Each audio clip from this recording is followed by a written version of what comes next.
Hello, everybody, and welcome to the Celtic Unrestricted View podcast. We're back, boys. 2-0 victory against Kilmarnock. My name is Ryan Clifford. Join me is JP, Jason, and Barry. Well, JP, I'll start with yourself, the main man.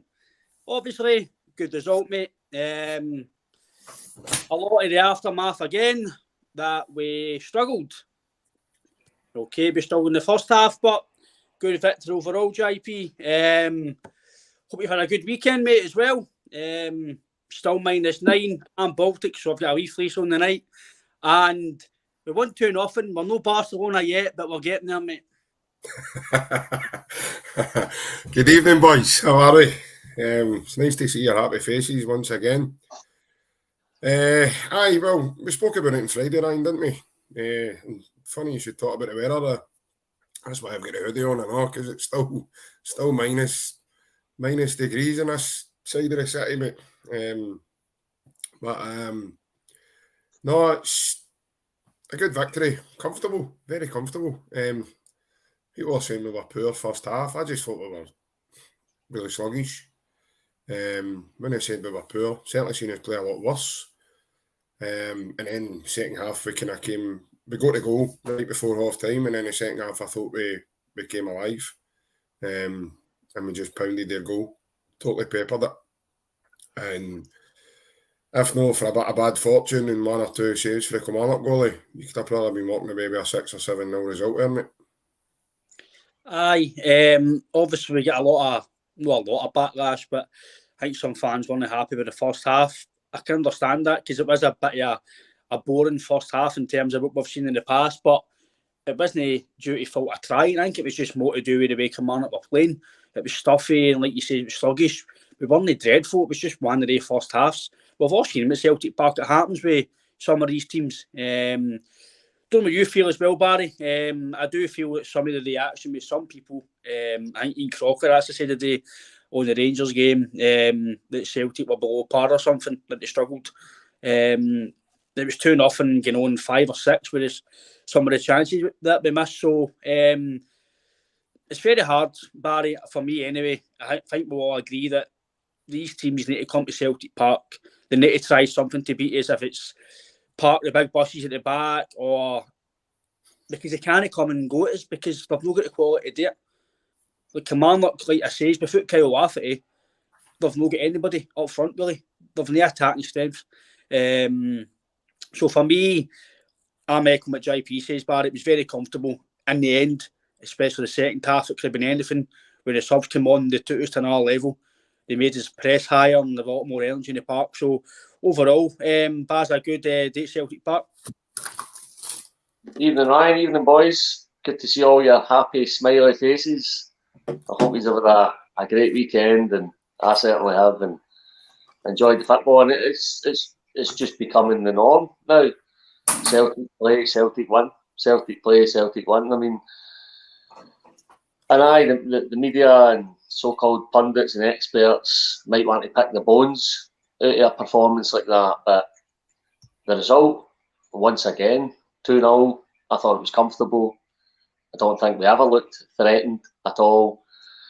I think in the second half we played some pretty slick football at times. The second goal, was really nice, albeit it finished with our own goal, but the football and the build-up to that was excellent.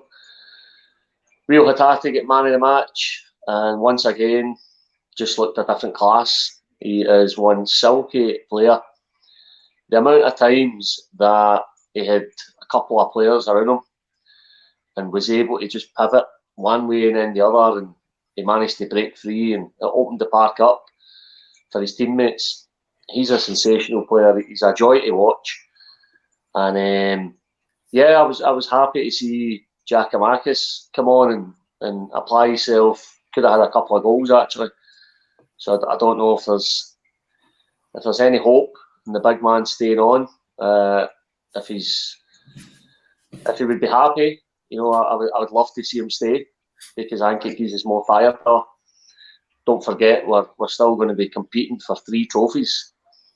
It looks like the league is safe, but don't ever count your chickens. But there's still 2 other competitions, and if Kyogo was to get injured, you want to have somebody that can step in. Although I'm seeing on Sky Sports earlier today, the South Korean lad, there looks as if there might have been a bid put in for him. So again, do you know what? As a Celtic fan, what more can you ask for? The first half wasn't scintillating. I thought Bernabei in particular was pretty casual, gave away a lot of sloppy passes, some poor crossing, but at the end of that first half when we made the breakthrough, it was his through ball to Maeda, who by the way was tremendous again, and he sets up Jota for the opening goal. So I'm a happy Celtic fan, good weekend, another victory, and it just keeps the momentum going. I think Jason McBarry says there was kind of spot on as well. When Celtic do play, Celtic win in terms of when we do put our foot to the pedal. We did that the second half. I know Kilmarnock, it's not really hard. It's not really hard to beat these teams the way they play at Celtic Park because they kind of just open their doors for you to go on and basically score goals. And these teams do make sometimes sloppy mistakes. It does.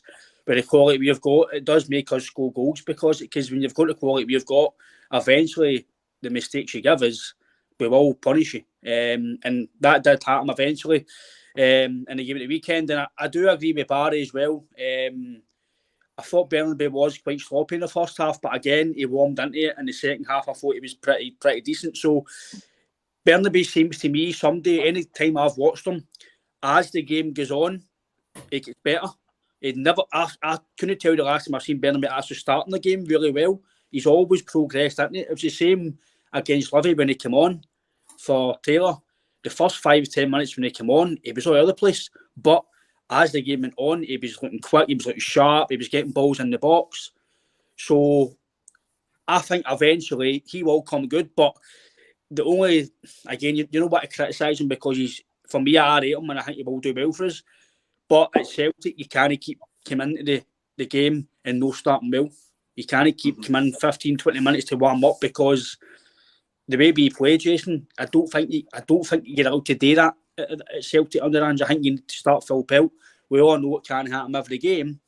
But Ryan, I don't mean, sorry mate, I don't mean Ryan, sorry mate, I don't mean to butt in. We've got a comment sent into the page, mate, saying that we're actually out of focus for the viewers. James has commented in. So apparently we're having a bit of a technical issue. Clear up first, not now. Yeah, if you look up to the left-hand side, has your logo went blue? No, it's fine, mate. Right, okay. For anyone that's watching us, are you able to see us fine, or are you still having issues with us? Seems fine here, to me. We'll carry on. If anybody else says anything, we'll try and sort it. Sorry to interrupt you, mate. I just had to, because I saw that comment there, I had to... sorry. Yeah, that's fine, mate. I don't know if you feel on that, Jason, but I don't think it's Celtic you're allowed to really be stop-start constantly. I think eventually he will need to start the games heavily quicker, but I don't feel I'm not really giving him any drip at the moment. I just feel that eventually people will start kind of dig into him a wee bit if that doesn't happen as often in a game. Yeah, evening lads, good to be on. It was a very good weekend. I think in regards to the Bernabei, I think he just needs to play a bit more consistently and getting more starts under his belt and getting, people are forgetting he's a very young lad that he's just came from a different country. Do you know what I mean? He's came from Argentina, he's over here. It takes time to settle in. But the only really bad game I thought he had was at Tynecastle. I thought it was his depth at Tynecastle, and that's probably why he didn't bring him on when we were at Ibrox last week. If he's thinking about that, but I like him. I think he's very attack minded. He's a Postecoglou signing. I do like him.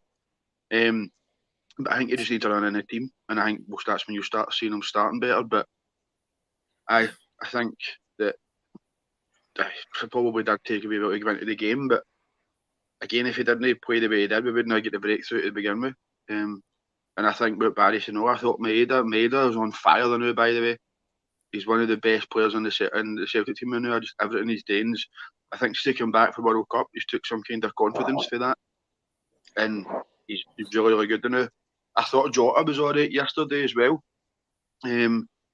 but I mean, if that's us struggling, then dearie me, I'd hate to see his own at our full pomp if that's us struggling. The things I've heard on the radio and seen on Twitter have been ridiculous. That there's people saying that Kilmarnock deserved something for the game. Do you know what? Do you know what I don't understand? Right, we win 2-0 at home. We struggle. They win. Then the team across the water win 2-0, and it was a canter. Do you know what I mean? But I don't think we struggled at all. Kilmarnock had no shots on goal.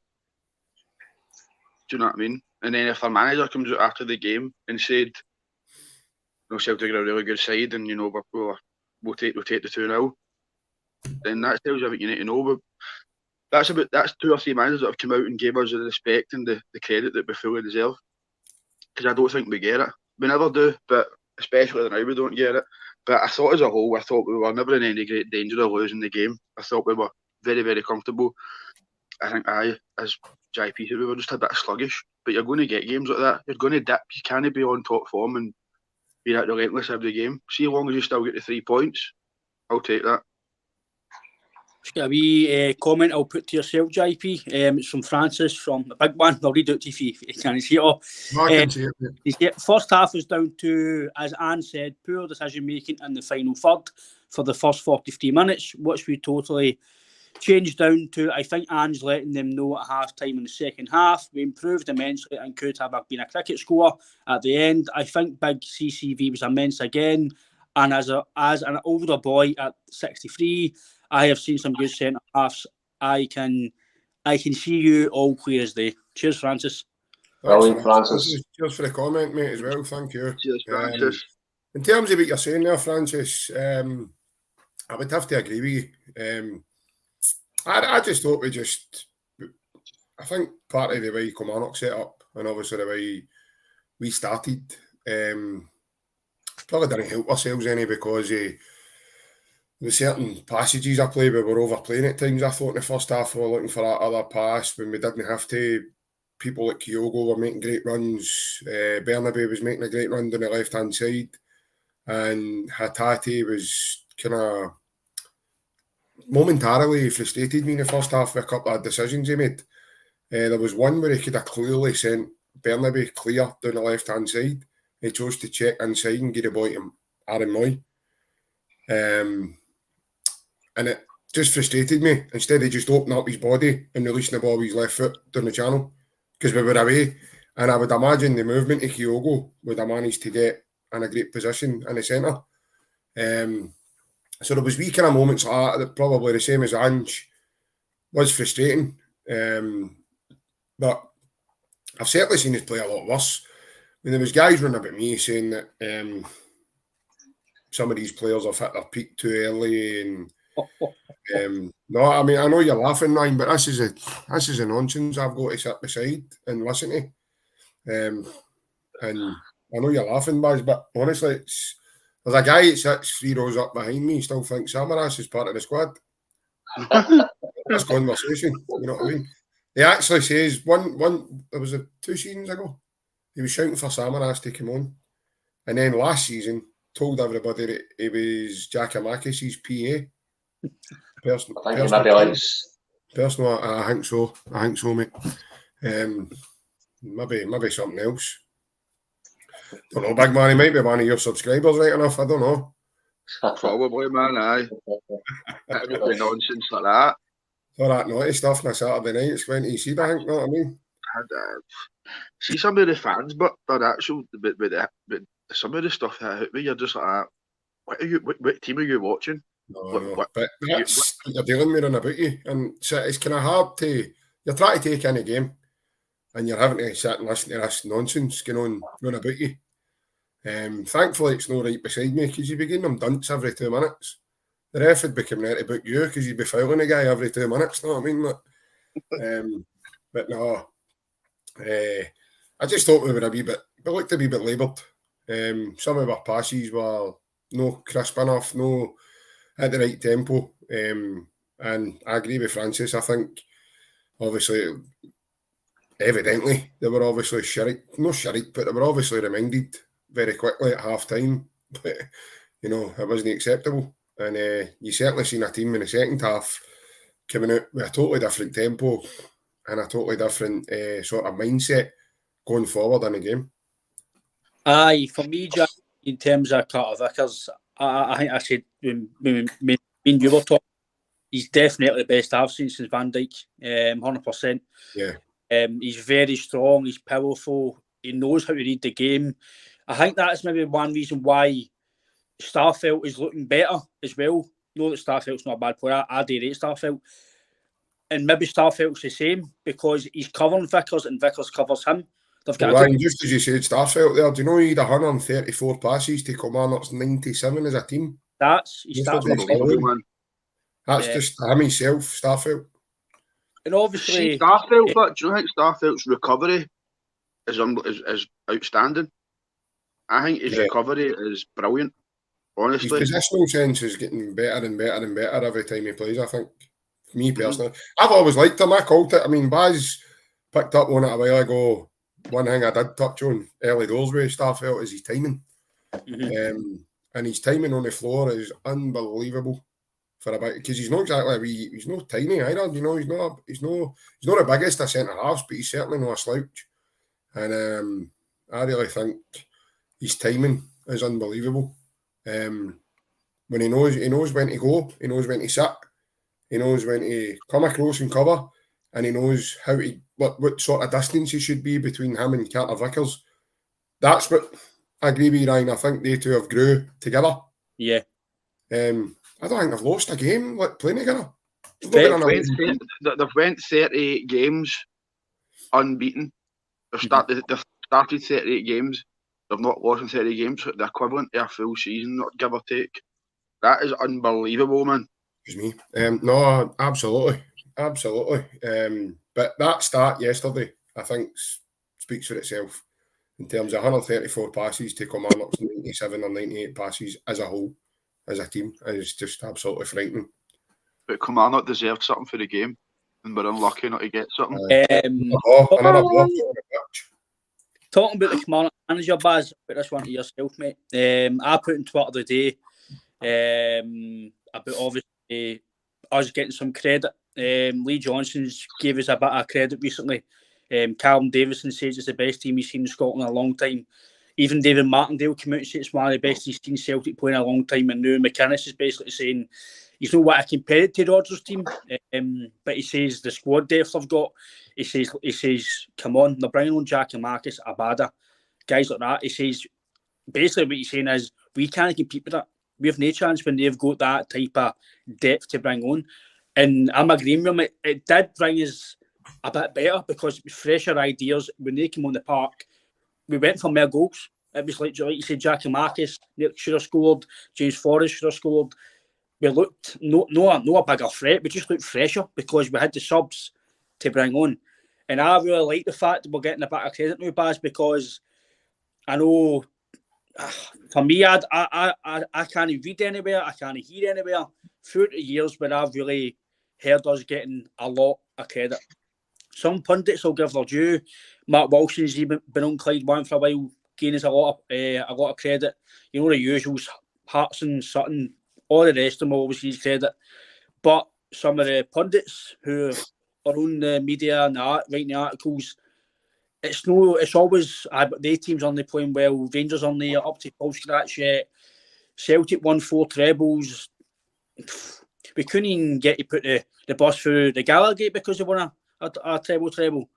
Do you know what I mean? Just things like that. But yet, for me, Baz, it doesn't get mentioned. But I'm really enjoying. I don't know if that's a bit mental to say that. But I'm really, and I'm just gonna say, I'm enjoying all our managers, Baz, coming out and actually giving us credit and actually giving us praise, because us as fans, we can sit on here saying it. We can sit on Twitter or Facebook in the pub, whatever. We can sit and say how good we think they are because we're seeing it every game. But the fact that the managers who are playing against us are basically backing up what we're saying, it is refreshing to hear. Yeah, no, I heard his comments, and Derek McInnes has obvious associations with the other side. So for him to come out, you know, it showed a bit of class on his part, I thought.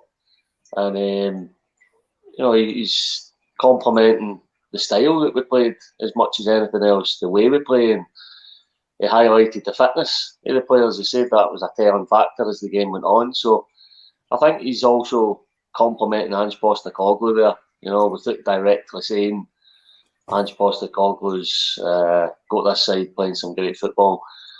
But that's essentially what he was saying. He's not saying anything that we don't think. He's not saying anything that a lot of clubs, managers, coaches, pundits, fans in Scotland will be thinking. You'd need to be pretty ignorant not to realise that something pretty exceptional is happening at Celtic. And the way that we play and the fitness levels of the team, the squad depth that we've spoken about countless times on this podcast, the recruitment, the fact that it just seems like it's continuously gaining speed. You know, that's what it seems like for a fan looking at it from my point of view. But it is nice. I thought the Lee Johnson's comments were particularly nice to hear, and the fact that, you know, he compared their style of play to Man City. Not saying we're anywhere near at their level, but he was saying the way the team play is very similar. So it is nice, but you know, a lot of times, and you know, Big JP saying there about the guy a couple of rows behind him, a lot of times it's actually us Celtic fans that need to recognise what's happening and enjoy it, because you know we're quite quick to point out the faults. We're quite quick to get on the team's back at the first sign of danger. So is it 54 games? I think I heard 54 games and we've lost one. In the league. 53, 54, aye, going about that, aye. Mm-hmm. That's absolutely remarkable. That is, if you're the opposition, if you're a title contender, Brendan's record. If you're a so-called title contender looking at Celtic, you're going at yourself. We're pretty much going to have to win every game in order to be close to them. That's the kind of standards that Ange Postecoglou's set. And just to sort of finish off as well, Ryan, on the substitutions, the fact that, you know, McInnes said that he's looking across the bench and he's seeing Abada, Giakoumakis, Forrest, Matt O'Reilly. You know, and these guys are coming on when you're already ahead. So, if anything, they're just stepping on the gas even more. And as JP said, it should have finished 4, 5, 6. But I think to hear Derek McInnes come out and say something like that, I mean, the guy's got a good record as a manager. He's got credibility. Derek McInnes, he's a solid manager. Been doing it for a long time as well. So I think, you know, it was nice of him to come out and say what he said, but he's only saying everything that we already know. But as I just want to say in terms of McInnes, because I said it on the Goal Rush, I think it was either Friday or the week before, the only thing that's holding him back is a lack of resources he had at Aberdeen. Mm-hmm. To really, a good manager. To really push them a bit on. I think, by the way, I think I rate him as well, Jace. But I think his hands are going to be slightly tied, like you just said there. He mentions about Turnbull, O'Reilly, Abada, or you know, that same coming off Celtic's bench. He's not got that on his bench. And in fact, none of the teams have got that on their bench. So, and for Celtic to, that's how we were saying, like, and I've said it on here, we've got a lot of answers. We've got a lot of firepower in our armour, and we've got a lot of answers. Bearing in mind, we've played the last 3 games without Haskabanovic. I forgot about him. Well, I'm afraid that's Jason's final piece for tonight, and everybody else wants to win. Nice day. That just shows you the depth. That just shows you the depth we've got, that you've actually forgot that he's even not to forget he's here. Well, that's what I'm saying. I mean, you've got Forrest coming on and doing me back heels and skinning people and looking like the way he did years ago. The only thing Forrest didn't do yesterday was score. At the post, didn't he? He hit the post, came back to him, and then I think he scalped the guy right in the cooting.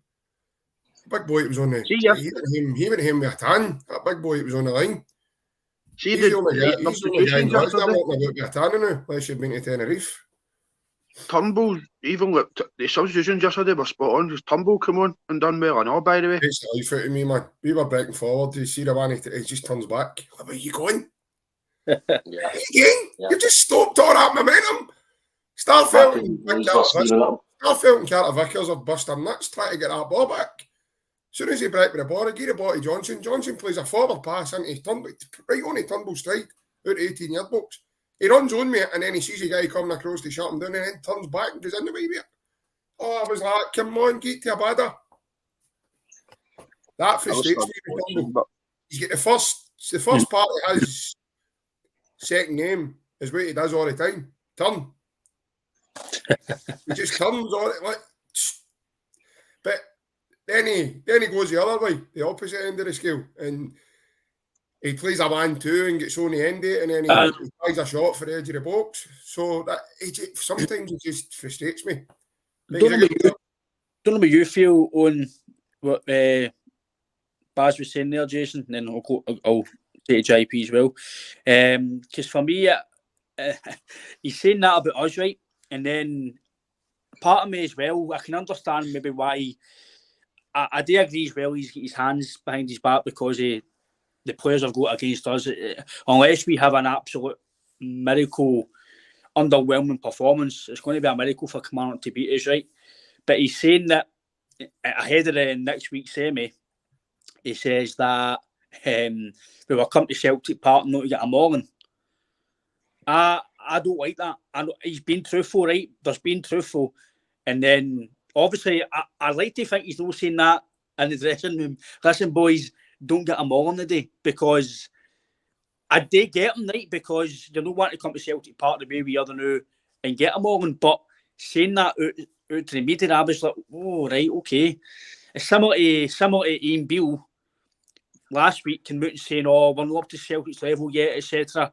So if we do get a beating, then what I'm saying is right, so the fans won't say anything against me.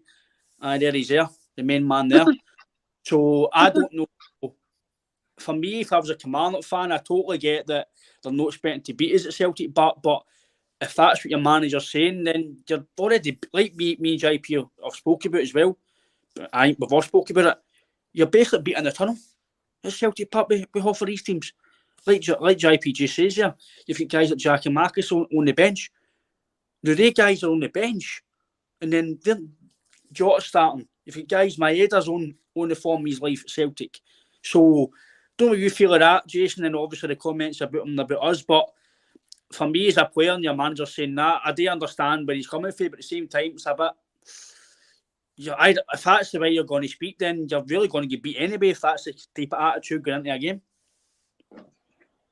Aye, but I think that's a result for teams if they come and only get beat 2-0.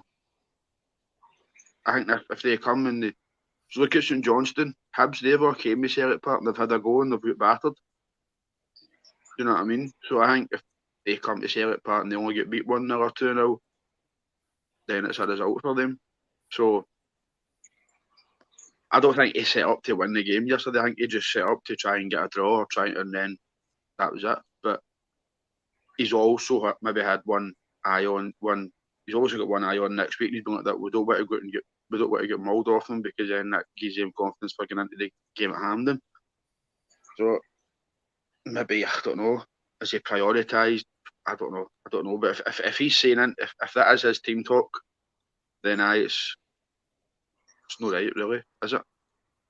But well, I think with our bench is just, honestly, man, I've never seen a bench like that in my life. It's unbelievable how strong. I can put that one to JP as well. For me, JP, when Rodgers was here, I thought the bench was decent. We always looked like we would score goals, and guys would, if you had Patrick Roberts or Sinclair starting, you'd Forrest on the bench. The other way about, Roberts was on the bench. So If Dembele wasn't playing, the Griffiths there, and then Edward was there as well, so you always had guys to come in and play. But now we've got guys for every angle, for every position. It's not even, you're kind of replicating the quality. So I know Kyogo is the main man, right? But if Jackie Marcus plays, you're bringing on a goal scorer. If Abada goes off, you're bringing on Jota, or you're bringing on Sasibanovic. You're bringing on the same guys in terms of maybe the way they play. It's all similar. They all know the system. They're all coming in, all guns blazing, boom, impact it away. But for me, I'm the same as Jason. The bench is absolute. That's one of the first things I look at, JP. For me, are the team strong? But what's my bench like? If my bench is strong, then you know if you're maybe no 1-0 up after 60 minutes, you've got the cavalry to come on and just about nearly win you the game, because you just expect guys like Jackie Marcus or Abada, whoever's on the bench, to come on and actually do something when they do come on the park. Aye, I would agree with that, mate. The bench is probably I'm going to put my neck on the line here with goes and everybody that's watching us and say that I think this is the best Celtic team I can remember. We've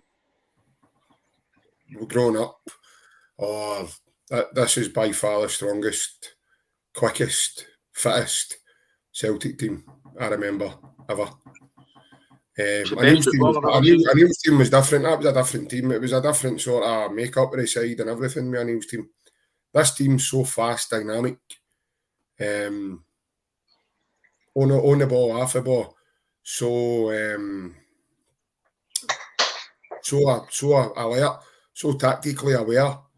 They all know their roles. Even the boy Johnson, you see him coming in. I think he covered nearly every blade of grass at Celtic Park yesterday. He covered nearly every blade of grass at Govan last week Monday. So, in my opinion, this is probably the best Celtic side I remember watching, probably ever, to be honest.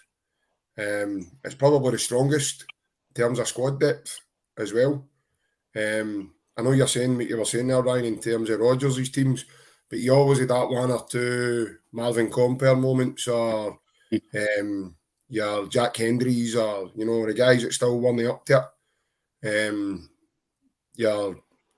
And then towards the end, you had guys like Ollie Buck and Jeremy Toljan and some of these guys wouldn't even get a game of fives with you. You know what I mean? You play with 9, you wouldn't even phone them. So, yeah. No, this squad, you could look at every position and go, I mean, right now you've got Juranovic to come in at right back if something happens to Johnson. You've got Bernabe to come in now that Greg Taylor's it.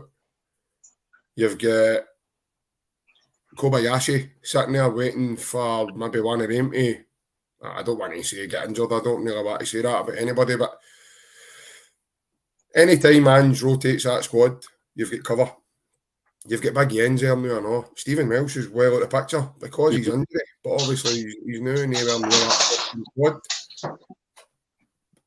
We were saying a while ago, Welsh is a good player, but he's just probably not the man that's going to carry Celtic forward in terms of playing longer term Champions League every season, try to be successful that way.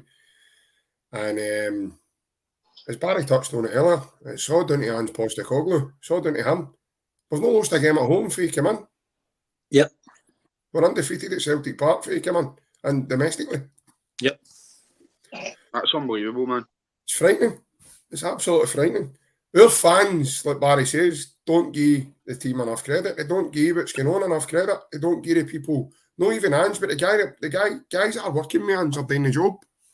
Guys like Harry Kuehl, John Kennedy, Gavin Stratton, they're doing a sublime job.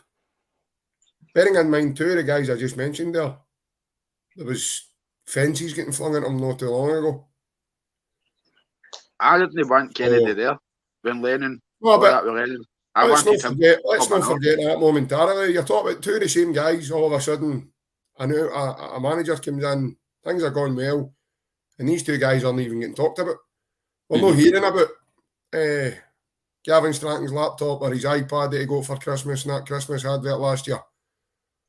We're not hearing about that anymore. No, but we're not, Jace. I know you're laughing, but we're not hearing fans mentioning it. Why? Because everything's rosy in the garden and everything's going well. Yep. And see the minute at Disney, why is it these guys are then, they become scapegoats for certain individuals? They become, or it's his fault, or it's wee Agnes, the tea woman, she's put something in their tea, or it's him, it's Big Davy the chef, or it's, I don't know, Michael the fucking Go Henry Hoover guy. It's mental. It's absolutely mental. The way the mindset becomes when things don't seem to be going your way. But when things go the way we expect them and the way we want and the standards, things are missed as well. Because you're that busy interested in your favourite player or this or that and that. I mean, I've never heard the biggest load of dribble in all my life. Oh, he was on the bench yesterday. And then a guy yesterday or not again was like, O'Reilly's been terrible. Has he? Has he? Do you forget the role the guy had to go and practically learn for months to cover for Callum McGregor, to carry us through the rest of a Champions League campaign after the second game? He had to drop into that number 6 role. We should done all right at, by the way. He was amazing, mate. He was absolutely first class, and Tremendous. He's actually a better tackler than I thought he was as well. The way he wins that ball. But like I say, it's people get hyped up in different things. But in my opinion, they get hyped up in all around different ways as well, because they're not seeing the clear, true vision. And what the clear, true vision there is the way the club is being run. Everybody is in their correct positions. Everybody is set to what Ange wants. It's his way or no way at all. And everybody, when he picks that team, he's done that with the best interests of what he thinks is going to happen on the day. See, if things don't happen, that doesn't mean to say all of a sudden that guy's became a bad player because he's now decided to put Hatate into right back. Or Juranovic is poor now all of a sudden because he played a bad game at left back. You've got to trust the manager. And he's up to now, guys. I've just gave you a start there. We've not lost a game at home. We've been beat once in 54 games under him. Up to now, for me, he's no good as any reason not to trust him. And even though his signings, I don't care if he wanted to sign Stevie Wonder tomorrow, I'd be going aye. Because why? He's telling us it's going to work. That's why he's signed so many guys for the J-League. Because he knows these guys are different. They're different at their craft. They'll come in and they'll give their all. They work harder than you. Again, I don't want to down people, but they have got a better work ethic than your youth Scottish guy has. And that's just their culture. That's the way they are. That's just their culture. Ryan, like he says, they have got a better work ethic than any of your development boys that are there now. I know there's good players. I'm not saying anything about their abilities. See their work ethic. That way they'll give their all. They're willing to learn. They'll take on board what's said. They'll follow instructions. That's why it's been successful. And that's why Ange has been allowed to just run the house the way he wants to, because he's been trusted. He's came with a pedigree that obviously the club in the background fully knew about. And Ange just said to them, right, we need to sort of do that. If you want to do this, you want to do this my way. We need to modernise this club. And this is how we need to do it. And you're seeing the fruits of that happening right now under your noses, boys. On with Baz, what JP says there about O'Reilly as well, the comment about O'Reilly. I've seen a few people, guys think that, for me, some fans I think these guys are robots, so they need to turn up every game and they need to play well every game. Like me and JP spoke about, I don't know if you were on the last pod we done as well, mate, that things outside your life can happen to make you not play well. It could be, you could be arguing your missus, or there could be something happening with family that day or that week and it affects you all week and you don't play well. Guys are no well. There's a lot of things that make you not play well. Just always for an half game. It happens. If I play football, it happens. You can't play well every single game.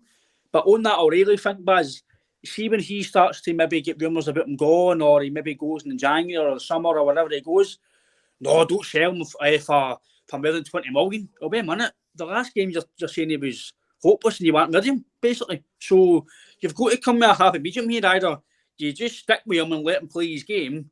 If it's a bad game or two, then just leave him be. You don't need to criticise every guy that doesn't play well every game. I guarantee you, Baz, if O'Reilly's rumoured to go for 15 million, whatever it is, to Arsenal or whoever it is, oh no, I think he's worth more than that. Well, you're sitting slotting at the game, saying, he's been hopeless recently, so why you want more money from him? Then they'll regret him leaving when they know he's not here. O'Reilly's a fantastic football player. He came through League One for £1.5 million, and then just slotting him. He's been fantastic. Like JP says, he's had to basically learn a full new role within the space of 2 to 3 days because he was in the next day playing it when McGregor was injured. The guy's been a fantastic revelation signing. I think Matt O'Reilly's absolutely outstanding. I think he's a fantastic player to watch. And again, I go back to the point about us fans watching our team. We're privileged. You know, not only are we watching a team that's winning, and that record, 54 games, 1 defeat, undefeated at Celtic Park domestically under Ange Postecoglou. We could list these things and go on and on and on about it. But in amongst all that, we're getting to watch a brand of football that's really fun to watch. And the big man's comparing, this team to Brendan Rodgers' teams and other Celtic teams of the past. One of the major differences for me is just the consistency of how we play. And the fact that, you're getting to watch a team that is on the front foot pretty much the full match. Lots of different movement. We're getting to watch wide players, which, is the Celtic way. We've always had fantastic wide players all the way back to Jinky. And we've got star quality in the team as well. So Matt O'Reilly, for me, probably just needs a couple of games out. I think that's all he needs, really. He's played a lot of football. He's played in a lot of intense games in a position that he's less familiar with. And then he's had to readjust again and adapt to playing in a more advanced role. So I think a couple of matches out, coming off the bench, would probably do him the world of good. He actually looked really good when he came on yesterday. He was a threat. He was getting the ball in some nice positions. But that's the beauty of having a big squad. It's the beauty of having a competitive squad. And on that sort of comparing Celtic teams, what I feel with this team that I didn't feel with Brendan Rodgers' team, even Martin O'Neill's team to an extent, is that I just feel the ceiling is so much higher with this squad under this particular manager. Yeah. I just think that it's no a time as a Celtic fan, as long as Ange Postecoglou's there, I don't see us having kind of long blips. I don't see us getting into a period of crisis. I don't see us going back the way. I don't think the guy would tolerate it. So what we're part of the new is a cycle. We're going through a cycle, and I don't think we're even halfway where Ange Postecoglou can take this Celtic team and squad. You look at Iwata, was announced at half-time in the match there yesterday as well. I don't know if any of you have got a good look at him, but my God, that boy looks as if he does a bit of weightlifting. He's enormous. His hips, his thighs, the guy is an absolute tank. So looking forward to seeing him. But that's what we've got. Alistair Johnson, I thought, had a great game. You've got Kobayashi, who's on the bench. Excited to see him. And just a wee kind of footnote on that particular player.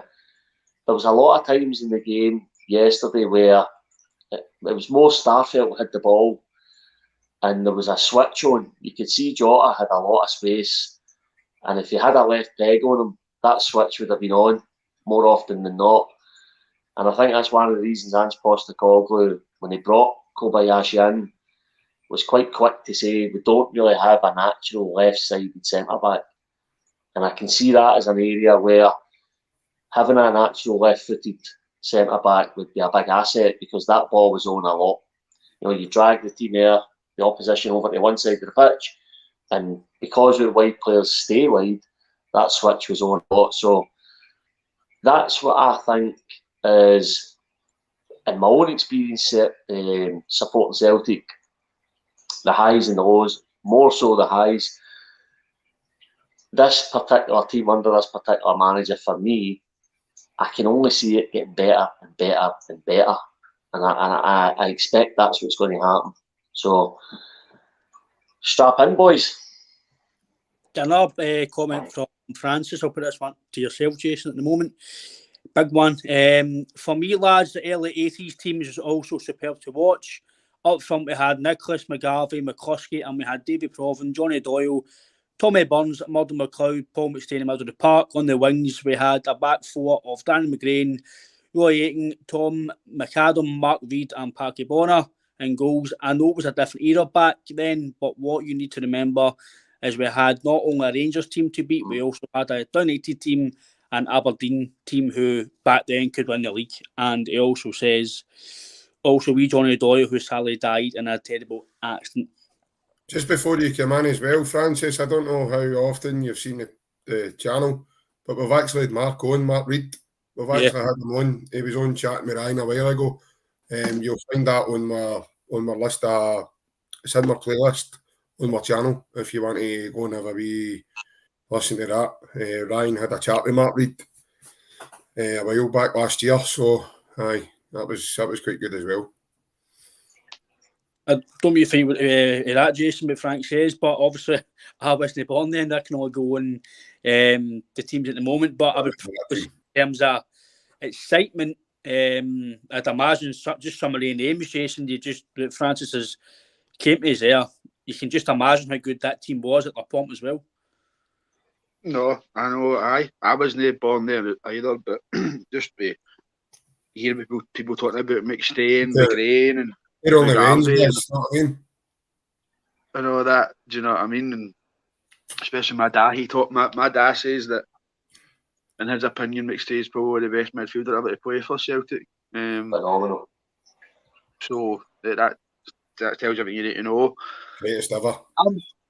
I would probably go along the lines with that in my lifetime. It's definitely. I think this is probably the best team I've ever seen.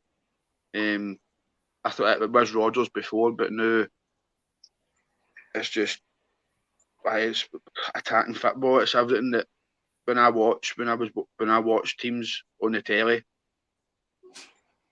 be it like Man City and all that I get excited when Celtic are playing. That's where we're playing. We're no boring. Do you know what I mean? We're no boring. We're really good, and I think the thing what I've noticed with Ange is that last year he had the bar set here. Now he's set it here. Next year it will be up here, and he'll just keep putting it up and up and up.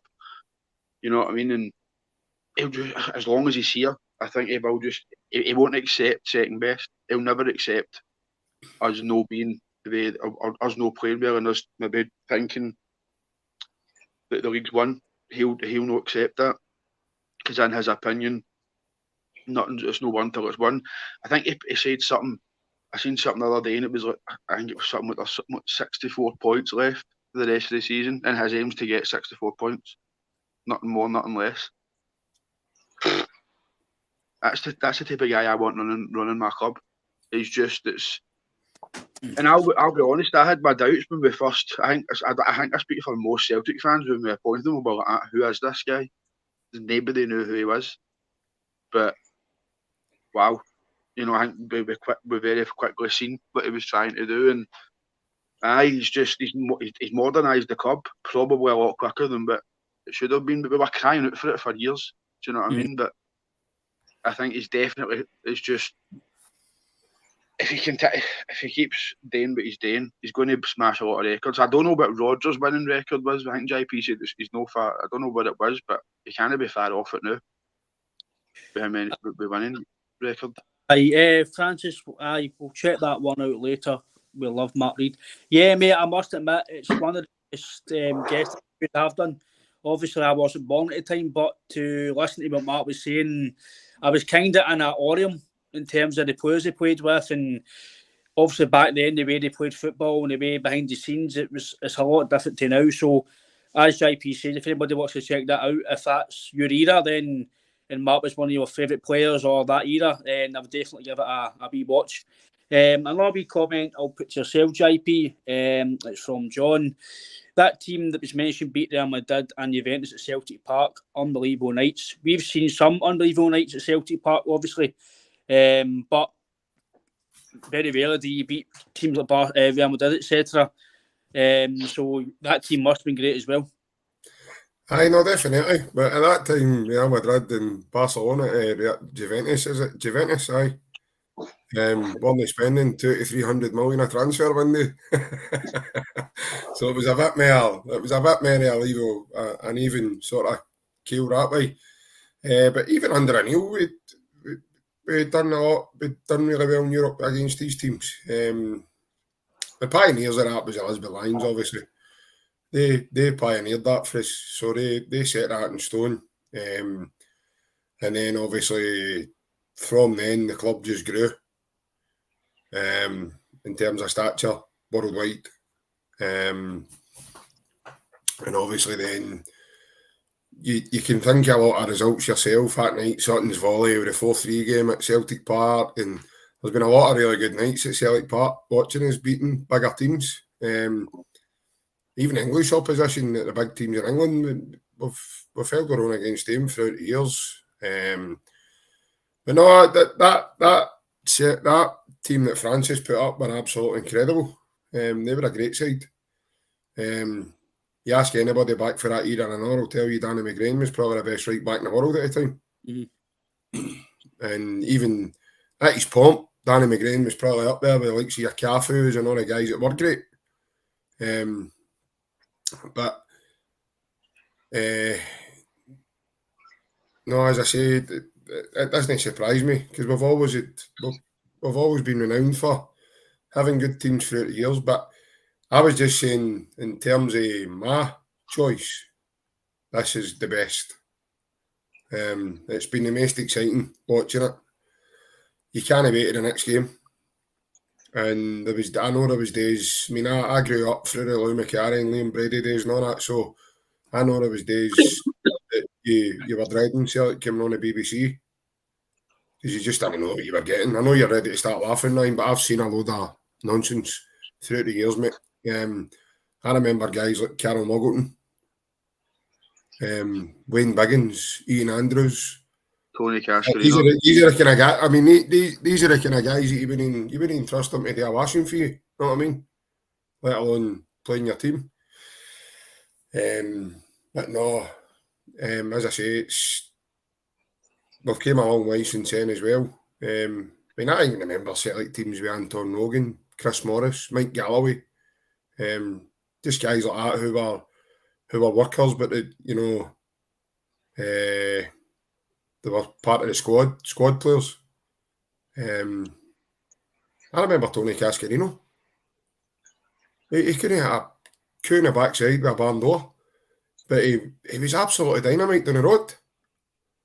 He came up here, man, and honestly, he couldn't score in the red light district if he was here. He just couldn't do it up here. And we've had a lot of players like that. If you look at Bratback, I know, I mean, his stats were absolutely out of this world. And it just couldn't, certain players just can't get going.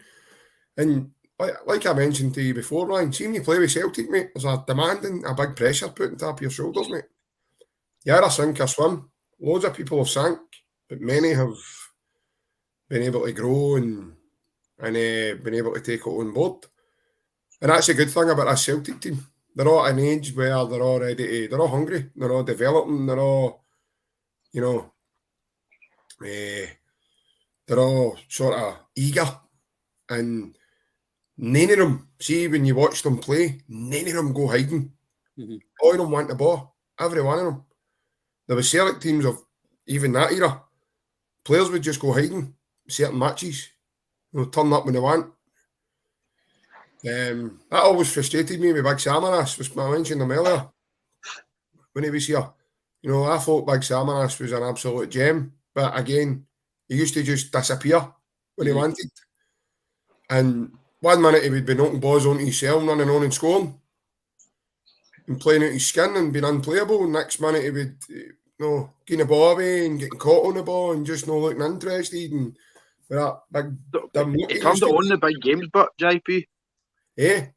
He turned it on in the big games, but No, but it was a game. See the games that won you the league, Jason. It's not just the big games that won you the league. You've got to beat your Ross Counties, you've got to beat your Partick Thistles, your Ross Counties, your Hamiltons, your Dundees of the world, mate. And you've got to go to these places and win.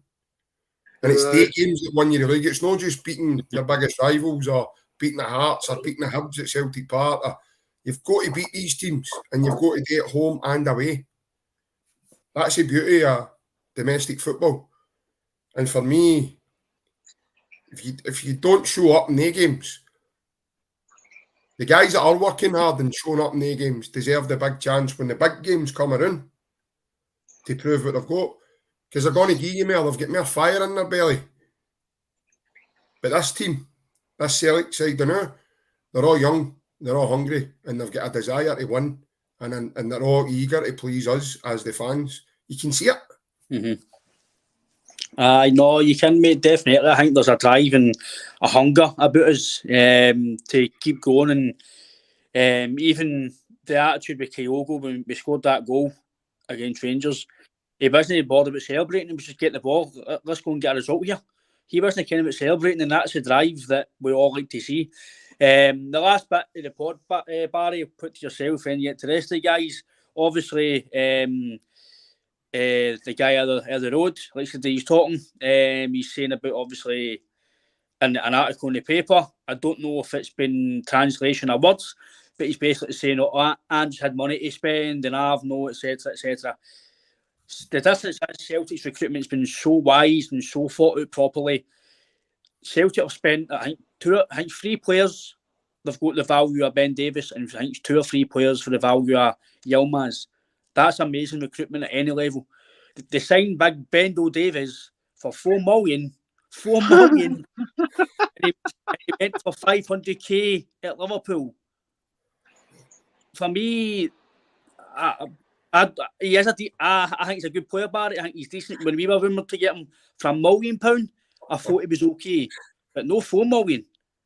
That is just Bendo Davis, Spanish, everything the other tap, man. That is ridiculous.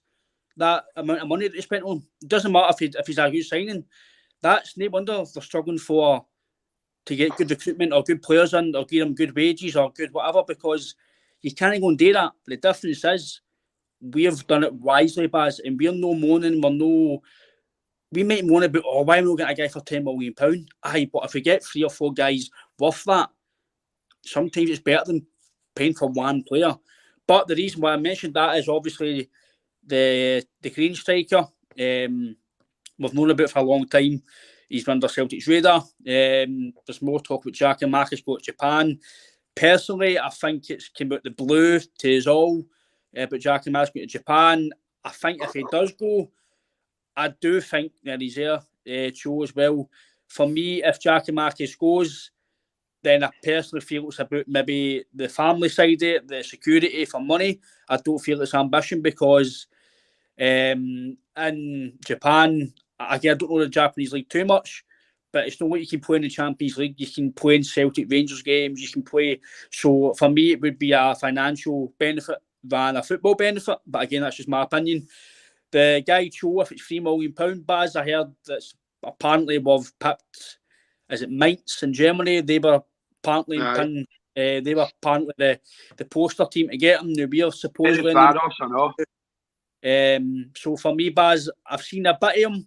I need to do a bit more due diligence on him, a bit more if we were to get him. But by all accounts, if he's to come in, then brilliant. But I don't feel it's to replace Jack and Marcus. I feel if we do sign Cho and let Jack and Marcus go, then another guy's got to come in. Like we've all says, if Kyle gets injured and you've only got 1 guy to play, then you've not got a fully fit striker to come in and play. For me, my head is not a striker. I think now he's made a winger. I was a bit, don't know what he is as a striker, as a winger, as a 10. I feel he's a winger now for what I've seen from him recently. So I think we need to get somebody else in if Jack and Marcus does go and Cho does come in, because, like he says, I think we're on agreement, Barry, that you can't live off 2 strikers. Yeah, I think a third striker is definitely important. I mean, I heard Beale's comments and I saw it in two separate sources. So I'm inclined to believe that he has said what he said, because he was quoted word for word on both places.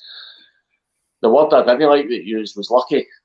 You know, he says Ange has been lucky to have the funds that he's had to spend on the squad, and that Celtic spend more money than any other club in Scotland. And well, we've earned more money than any other club in Scotland, and we've done it the right way. We've done it with a business model, we've done it with a structure, we've done it legally. So we've earned the money that we've got to spend, and you can't say that Ange Postecoglou is a big spender, because he certainly isn't. You know, the money he's spent has been efficient. Some of it's been, you know, you look at the signing of Maeda and Hatate, like, he should have had a balaclava on the money he paid those clubs to get these guys. You know, so Ange Postecoglou, a Matt offer. Aye, he's another one. Do you know how much that deal is once it comes to summer? Is it 800,000 or about 830 grand? Unbelievable. Japanese player of the year. Japanese player of the year. Yeah. So as much as it looks as though Ange Postecoglou, you know, has rolled at the checkbook and he's brought in a lot of players, he certainly hasn't. He's not spent big money on really anybody. He's just been efficient, shrewd, intelligent, thoughtful, and knew the type of players he wanted. So I'm not comfortable with this guy coming out with those types of comments, but I'm pretty sure they're going to come back to bite him. And I just like that, you know, we keep our stuff in house and we just keep going on about our business professionally. In terms of the boy Joe, it's interesting, isn't it, that Ange Postecoglou seems to favour Kyogo. He seems to be his number one striker. And yet, if you look at his other striker that he's got there, Giakoumakis, and the boy Cho, who hopefully is going to come in, they're both quite similar in terms of their stature, their sort of style of play. What I've seen of Cho anyway, you know, kind of a front man, big boy, good at holding the ball up, will get on the end of crosses. So it seems that that's the type of striker Ange Postecoglou likes. Obviously, Kyogo he knew personally and he'd watched him personally and the league, so he was always going to bring him. But I like that. I like that's always been back to the kind of Martin O'Neill team, which was one of the first real successful Celtic teams that I began to see in my time as a Celtic fan. And I loved Big Sutton. I loved John Hartson. And with Henrik Larsson there at the time as well, obviously he was my idol, but Sutton and Hartson, I always loved their style of play. I just loved that they would bully centre backs, they would get on the end of crosses, and so I like that personally. I like that type of striker, so it's good to see that. And you don't really see a lot of them these days. You don't really see that type of clubs will even rather play a kind of false number 9 than play a striker like that these days. So I think somebody that stature, that style of play, it suits us because we like to get the ball to our wide men, we like to get balls fast across the goal, and it's always a good way to cause opponents, to cause defenders a nightmare. You know, balls coming into the box and you've got a centre forward that's going to go and attack it. So Joe, for me, what I've seen him, I've saw wee clips of him on YouTube and whatnot. It looks to be in that kind of similar to Giakoumakis in that regard. So bring him on in. I said it right at the start of the podcast. If there's any way that we can keep Giakoumakis at the club, a happy Giakoumakis, I would add, then I'm all for that because I rate the guy. I think he's a cracking player. I still think he's been a bit unfortunate not to get, run in the team at different parts of the season. But we don't really know all the ins and outs of the why of that. So, yeah, but Ryan, as you said, mate, even if Giakoumakis does stay, I still think we should add another striker anyway. On to yourself, Jason. I know Anthony's commented on, I think it's roughly what I says there. It's just the guys. Hart, O'Reilly, Hatate are all combined the same as the second Bobby Boucher, Yilmaz. And another Turkey, the wee Turkish delight. another comment as well. Maeda, Haskevanovic, and Iwata, all the same as Bendo Devo. Bendo Devo. Bendo Devo. So Bendo Devo, man. all that Jason, what we spoke about, what Barry says there as well. We've spent smartly, we've spent wisely, we've done it legally, we've done it through unbelievable recruitment, we've done our due diligence. It's not just been, oh, do you know what, I've heard that guy before, we'll go and sign him. I've coached him before, I'll sign him. Andrew's coached these guys before, but they've still went through a process of scouting them and looking at them, and it's not just, oh, do you know what, we'll get him in, we'll just pay a bit of money, kid on to the fans, we've got a bit of money, £4 million, let's get him. No. That's not how football works. You need to have a plan. The best analogy. Could be worse, Ryan. You could be John Barnes and watch a guy on YouTube and then go and spend $5 million on him. Big Raphael sheet. Or the best. The best way I could put it across for anybody who's not really knows about the way a club works. Watch the Sunderland Till I Die documentary on Netflix, and that shows you that they have 4 or 5 players to go and look for. If they don't get the first guy, the second, third, the fourth. Again, I'm no behind the books of Rangers. I don't know how they work, but it just seems like it's guys that for me, I don't believe they scouted Ben Davies because they knew about him for us. So I think they've went to know what, he's maybe decent, we'll get him. The one with Yilmaz, that's a strange one for £4 million. And like you say, we've got these sort of guys for the same price. But I don't know what you feel with that side, Jason, but obviously the guy showed what Barry says. It will be interesting if he signs and if Jackie Marcus is still here, how that plans out. For me, I can't see Jackie Marcus go to Japan personally, Jason.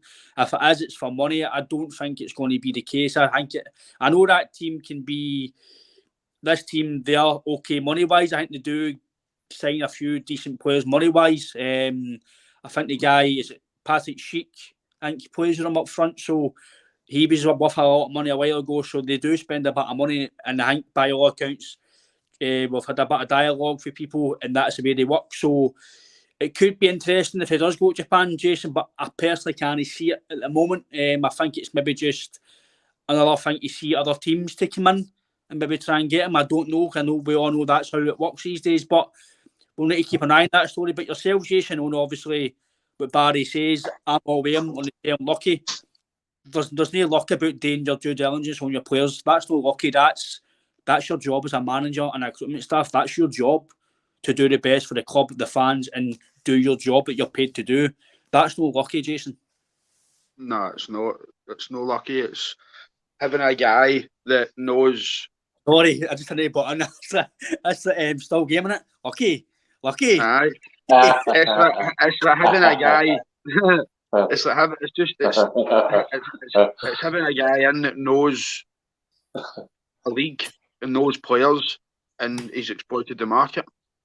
And that's exactly what they've done. And they can slag us and try and have digs at our recruitment all they want, but they're the ones that signed Aaron Ramsey and compared them to Paul Gascoigne. So I'm not going to go and listen to what they've got to say about recruitment, to be honest with you. Better be Gordon Ramsay. I know. And Ben Davis, or Bendo, whatever he is, right? Bendo Devo. £4 million they paid for him. That is astounding. I'll stick to it. I'll just let us keep doing what we're doing. As Barry said, you know, we took the hit with transfers and all that when Fergus came in. You know, so we've earned the right to be where we're at. You know, we weren't spending money and we were saving, and Fergus done the right thing. So we've earned our right to be where we are and to be able to spend the money and do what we want to do, because we sacrificed a lot for it. Do you know what I mean? So I don't. It's no lucky. It's no luck. He just that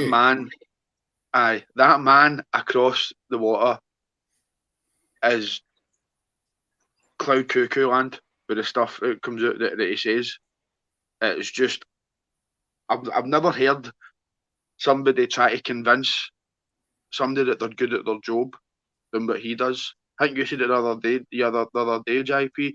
That's like me getting in and going at my work. I'm really good at driving forklifts, by the way, and keep repeating myself and keep doing it. They'd be like, what? I don't know. But fuck it, it's crazy. It's crazy.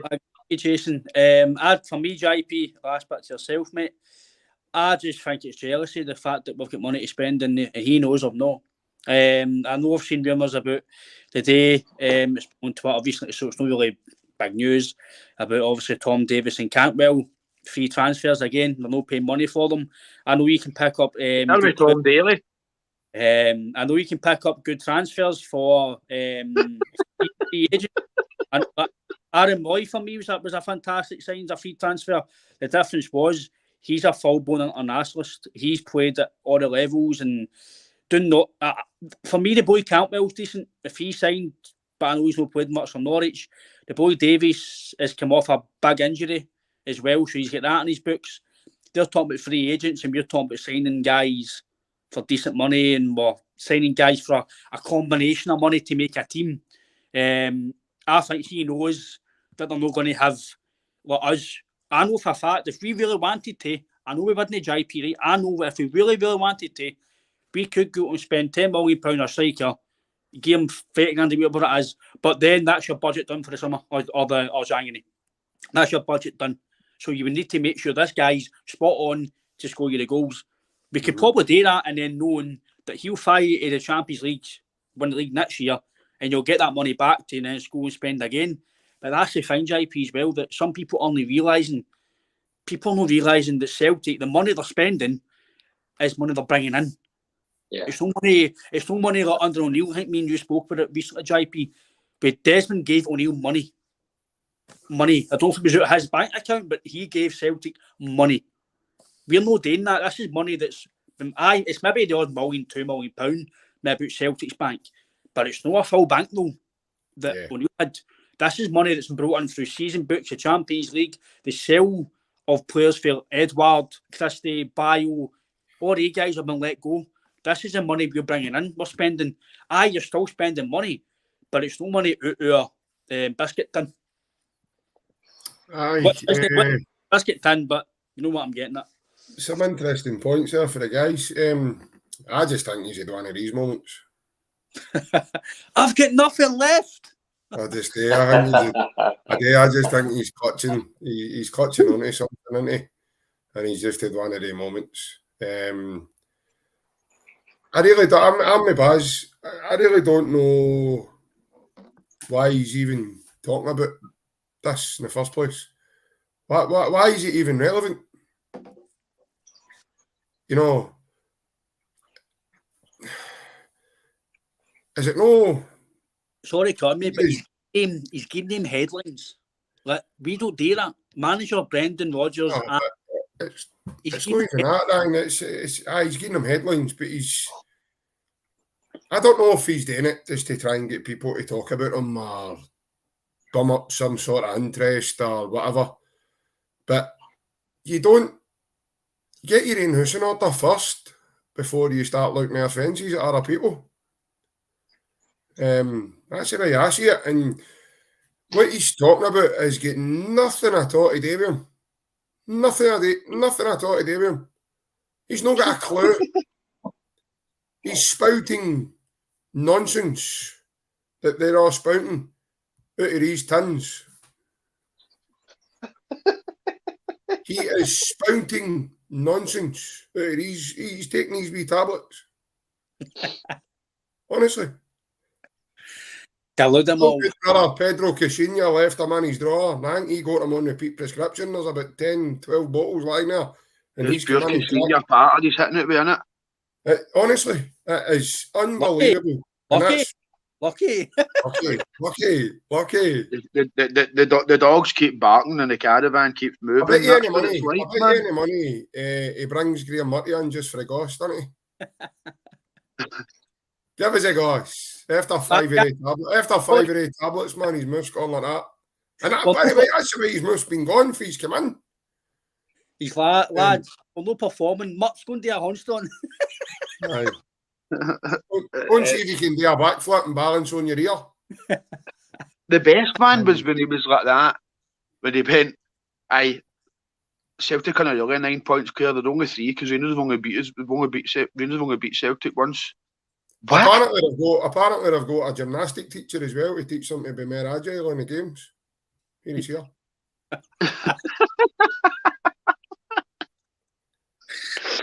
Bobby. He's the only guy I know that squats in the middle of the game. Twice. No, getting back to my point, I don't know why he's even talking about it. I don't know why he felt the need to comment on it. If that was Big Ange and the other way about Big Ange, would have probably gave that death stare that he gives reporter. And then says to the guy, I'm not here to talk about that. Or he would have put it in a way that, don't ask me a silly question, don't ask me that again. Because I won't be answering. But no him. He wants to go and elaborate on it, and before you know it, somebody's done a brigade wearing brown brogues and blue suits and a wee stripy tie, looking like Paddington Bear. Seriously. But I just don't. I found his comments really silly, and I found it very bizarre. It's very disrespectful as well. I don't think it's sad, Jace. I don't think he's been disrespectful. I just think it's been really silly. I don't think he's been disrespectful in a way, mate, because I wouldn't take that. Listen, I took that as a compliment. Deep down.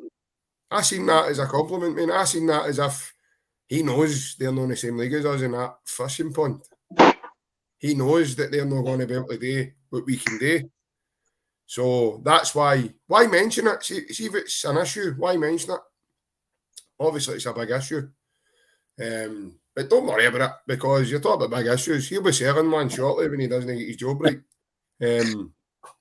And that's the way I see it, because the be all and end all on that job is you've got to win the league. Yep. And as long as Big Ange is still here, they ain't winning that league. No chance. They've not got it. They've not got it in them. It took for us to play really bad for them to get any sort of result, and all they got was a point against us. And we weren't at it. In my opinion, we've no hit top form this season, domestically. Which is very scary.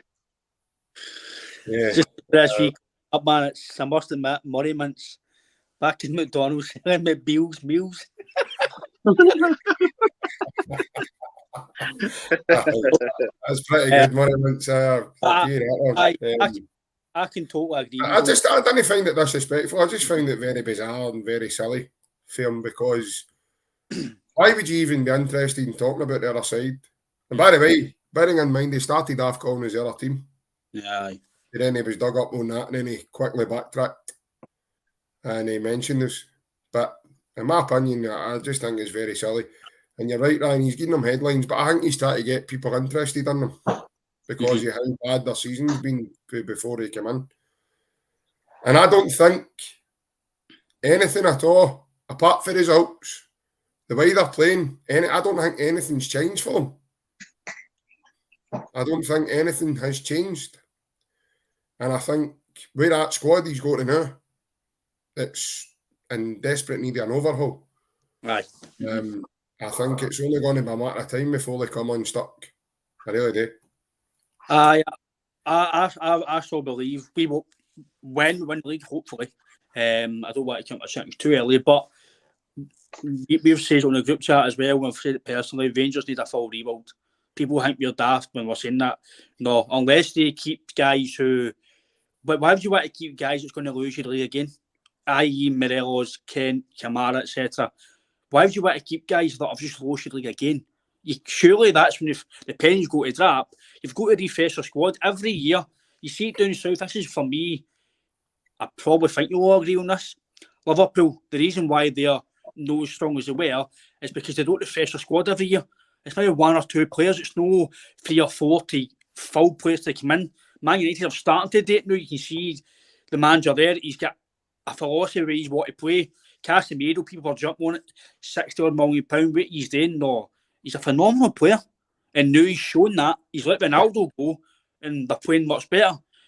These guys know what they're doing. Man City, Pep, he brings in maybe 2 or 3 players, but they're quality players. Rangers, they're not doing that. If you're going to sign the same guys, that'd be like us keeping the 10 in a row season that you beat and then doing it again the next year. We wouldn't be happy with that because we've just lost the league. You need to refresh every single year. But I own that as well. If anybody likes the content, please subscribe to the YouTube channel. All you need to do is type in the name of the podcast and it will come up on your YouTube feed. Please subscribe, click the wee bell, the wee red sign on the YouTube. Please subscribe and you'll get the live feeds and any video we upload.